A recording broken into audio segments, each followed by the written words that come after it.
In today's video, I'm going to teach you how to Safari on iPhone. First, let's open the Safari app. On your iPhone's home screen, look for the icon that resembles a compass. This is the Safari app, your gateway to browsing the internet. Once you find it, simply tap on the icon.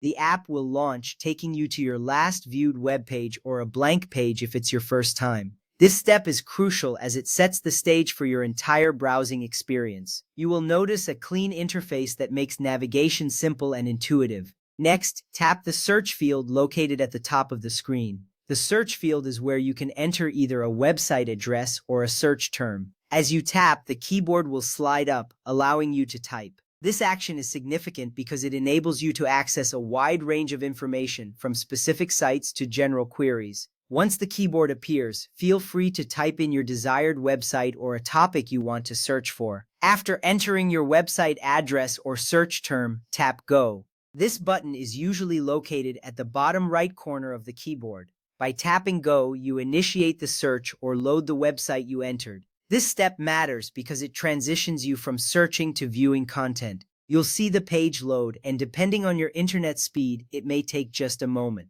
Rest assured, your browsing journey is now underway. Now you can tap links to open web pages. As you browse, you'll notice various hyperlinks on the page.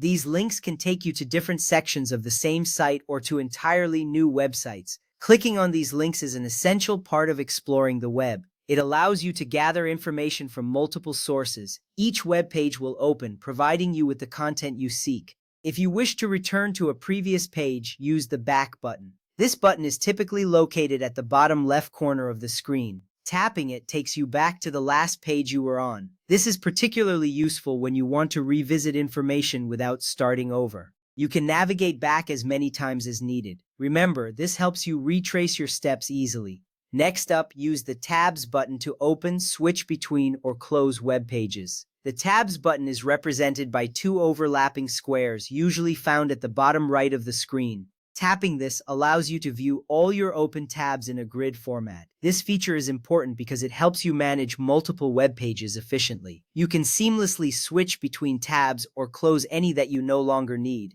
This organization makes your browsing experience much smoother. Lastly, use the More or Page menu button for options such as Share, Bookmark, and other website settings. This button can be found at the bottom of the screen, represented by an icon with three dots or a square and an arrow. Tapping this opens up a menu with various options. Utilizing this menu is key because it enhances your browsing capabilities. You can share web pages with friends, bookmark your favorite sites, or adjust settings for a better experience. As we conclude, remember that mastering these steps will greatly improve your Safari experience on your iPhone. Each function enhances your ability to navigate the web effectively. Thank you for joining me today, and happy browsing.